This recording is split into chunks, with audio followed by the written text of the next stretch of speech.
Hey guys, I'm going back to Sith Lord Red background lighting today. It's Monday. We're going back to red. Today I'm excited to talk to you about vintage sports cards. Stay tuned.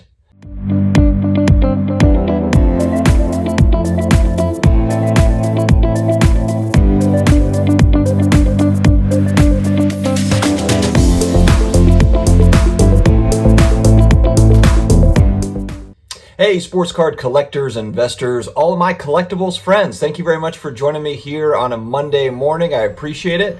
If you are new here, please subscribe. I have a personal goal to get to 10,000 subscribers by our 1-year mark, which is March 22nd, was our first day that we started making videos here. So I'm trying to get to 10,000. We're right at about 7,100. So it's a tall ask, I know, but if you're new here, we come out with almost daily videos, all sports card related, collectibles stuff, personal finance mixed in. So I would really appreciate your support. And towards the end of the video, we started this yesterday. We're doing kind of like an affirmation, positive message for you towards the end of the video, hopefully for a value add. All right, so let's go ahead and dig right in. Okay guys, when we talk about sports card investing, there's all sorts of different options. There's a lot of inventory for cards, lots of different sports, and you can go vintage, you can go modern, you can go ultra modern, which are typically, the last 2 years or so being printed. So there are many different ways to spend your money in the sports card hobby.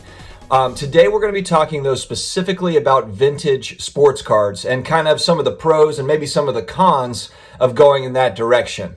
I would say for me, the biggest pro for vintage sports cards is we already know how the career panned out. We already know how the story ends. So with sports cards, we're basically investing into a player's career. So if we're investing in players that are still playing, you have that added risk of what if they get injured? What if they retire early, like Andrew Luck? There's all sorts of different things. You could have a breakout player that has an amazing first year, second year, whatever, and then just kind of falls off the rails. RG3 comes to mind. Derrick Rose, although Derrick Rose has kind of swung back, through his career, he was kind of like the man first year, and then, just kind of injury bug got him, and, he's had kind of an up and down time with it. So there's a lot of added risk with modern players. Now there's a lot of fun volatility stuff that you can do with modern players, so I understand it, and guys that are currently playing. And it's kind of come to like a day trading type deal where, you can, guy has a good night, you can buy and sell, the cards as they go up and down. I know that's exciting for people, especially those that are coming from the world of daily fantasy and from sports betting and so forth. So I get why, that is, that is a draw.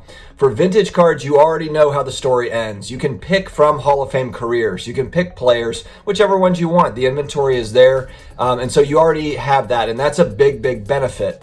Another thing that I really like is it's a piece of history. There's a nostalgia factor. There's a deep collector base with vintage cards. There's a lot of iconic cards to choose from, whether you're looking at baseball, basketball, football, or hockey. And then you've also got, soccer stickers, some of the older vintage stuff that are also popular. But the point is that you have so many iconic players to choose from the major four sports. Then that's fun. That's fun to go back. It's also not as risky to buy second year, third year, fifth year. I mean, you can buy. I own a 1986 Fleer Julius Erving card, and in a PSA 8, I've got one of them, and it's just a cool card from the most iconic basketball card set. But that's a 14th year Dr. J card. His rookie card is 72 tops. And that's still a cool card to own and still has the ability to gain value over time. So with vintage, that's kind of nice. You're not necessarily just stuck buying rookie cards. There are a lot of opportunities along the way. I really like 70s sports cards, 70s and 80s. I really like them, and there's a lot of really nice price points in there to choose from. The other thing that I like is with modern, ultra modern cards, you're typically, I would say in most cases, you're not buying anything under a PSA 8. Whereas with vintage cards, if you're looking at, a Wilt Chamberlain rookie card, or if you're looking at a Jerry Rice rookie card, or whatever, you can go lower. You can buy a nice looking PSA 5. BGS, there's other companies as well. SGC is very good, very reputable as far as grading in general, but especially vintage cards. They're a tough grade for vintage cards, so a lot of times there's some arbitrage there because some of the SGC stuff is priced quite a bit lower than the PSA stuff in some circumstances. And so you can pick those up, and it gives you another opportunity to get a hold of one of those iconic cards or a player that maybe otherwise, in a PSA 9 or definitely a 10 would be very difficult to buy, because the price points, as you get up, with those grades, with the vintage stuff, it gets very, very expensive. There's a lot of great value I've found with PSA 9 80s cards, and that's really, it's been a big focus. I like vintage football, so for me in the 1980s, you've got a lot of Hall of Famers to pick from, and there's a lot of good value with 9s. 10s get a little bit expensive, but the thing I like is that the 10s are few and far between for vintage. So if you pick up 9, that's really that next price point down. The majority of people cannot afford a 10. And so 9, while there's a lot more 9s, obviously, it's a nice price point to get in there, and then you're able to get that card, and that is the kind of where everyone's kind of looking first, because they see what a 10 costs and they're like, okay, I can't afford that, and then the 9 is right there. And then even with 7s and 8s for a lot of cards, I own a Jerry Rice rookie card, 86 tops, PSA 7. It cost me $70 to get a Jerry Rice rookie card in a 7. Now, this was, 6 months ago, eight months ago, so maybe prices have gone up, but the point is you're able to get those great cards, and the pop reports are not wild. The Jerry Rice rookie card it does have a fair amount of them that have been graded, but that's one example. That's a iconic football card, that 86 tops Rice. There are so many other options in there to choose from. 84 tops is loaded with Hall of Fame rookie cards for football, and then in basketball you have all sorts of different options as well. I've talked about it on my channel, and I really kind of look at 60s, 70s, 80s basketball cards. I don't own any vintage baseball cards, but that's not to say that I don't want them. I really appreciate them. I love seeing the old Mantle stuff. I like seeing the all of the old 70s and 80s baseball cards, stuff that people share. I think it's awesome. The Clemente rookie cards and the Jackie Robinson cards. So you have so many. It's just like a sea of options out there, and there's history behind that. You're holding a piece of history when you get those cards. So there's such a huge as long as if you're appreciative of the cards, if you really enjoy the cards, and it's not just kind of a buy sell money making thing, and you really you want to have a piece of history, the vintage cards are where it's at. There are no variable or variants or parallels with vintage cards. You've got like subsets. You might have, like we talk about with basketball, we're talking about 86 Fleer, and then they've got the 86 Fleer stickers, or the 88 Fleer All-Star. So you have kind of subsets, but you don't have the rainbow of colors like what you have in today's cards. So it even though they might have printed a lot of 86 Fleer basketball back then, there's not a lot of variants. And then how many of them are in good condition? Because I've opened up cards, I've opened up 89 Fleer basketball packs. I've also opened up 82 Topps football packs recently, and I will tell you that the card, you're not I don't say you're not going to pull a PSA 8 or a 9 out of them, but you will be very lucky to pull a near mint card out of a pack that's 40 years old.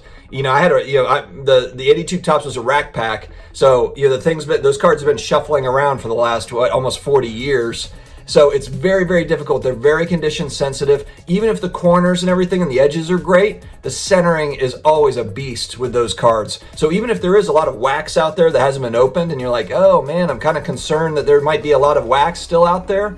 Yeah, but how is it gonna look coming out of that wax? I think that there's gonna be a limited number of those that even get to 7s. I think 7, 8, 9, 10 are going to be rare. Just my opinion, but given the fact that we know that stuff is already fairly scarce, and then people are buying, when you see people buy a case of 86 Fleer 6 months ago for $1.8 million, now you've got Michael Jordan cards going for what, $700,000? That case at $1.8 million was bargain shopping. That could be double. That possibly. I mean, it's a lot more than 1.8 now. So, and then is anyone going to open that? Probably not. So even if someone is holding wax, they're probably not going to open it. They're probably just going to resell that wax. It's probably worth more just the way that it is. Vintage sports cards work better as long-term investments. So for people that are looking to buy and hold, Modern, ultra modern is not as good for that unless you're like, you're really believing in a player. If it's Luka Doncic or, there's new baseball prospect Tatis Jr. You really think that Tatis is going to be the next Derek Jeter or whatever, then great. But those are typically better for short-term flips and short-term investments, the modern, ultra modern stuff. Whereas vintage, and for me, I do have, stuff that I like to flip, but I don't want to flip everything. I want to buy and hold iconic cards. I want to hold it for 20 years and see what happens. I want to hold some stuff. Vintage allows you to do that with more certainty, I would say, than modern, ultra modern stuff. What are some pitfalls with vintage sports cards? The biggest one, I think, is if you're buying raw. I've had people come to me and say, hey, I'm looking to buy raw vintage, grade it, resell it. And I understand the thinking behind it, but it's very, very risky. It's very risky because there's a lot of vintage cards that, number one, have been altered.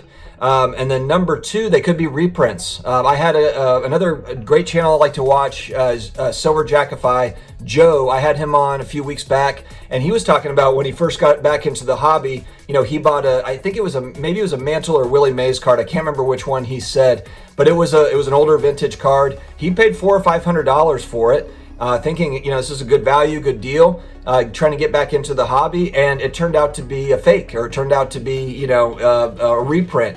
And so he had spent a lot of money on a raw card that he thought was great, and it wasn't. So for me, I'm always buying graded vintage, and I don't know, I don't, even if it's BGS or SGC, it doesn't necessarily have to be PSA, but just, something, having that grade really makes a difference, just to make sure that it's authentic and that it hasn't been altered in any way.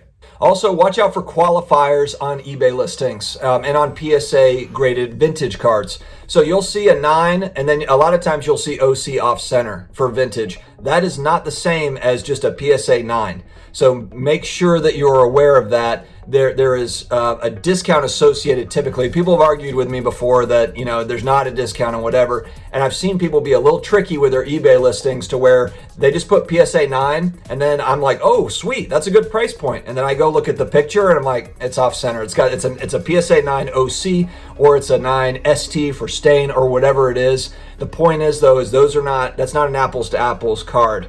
That PSA grade needs to be a straight 7, an 8 or 9 or 3 or whatever it is. But if it's got in parentheses something else, then that's called a qualifier, and that is going to typically bring down the value of that card. So just be aware of that when you're buying vintage. All right, guys, so now that we have talked about vintage, I'm going to go back hunting for Kareem Abdul-Jabbar, Joe Namath cards, etc. I love vintage cards. I love modern cards and ultra modern cards too, but there is something special about some of these iconic vintage cards. So really dig into it. Do a lot of research. You can spend money quickly, so really kind of figure out which players, which sets, come up with a plan and figure out kind of a plan of attack to go at it.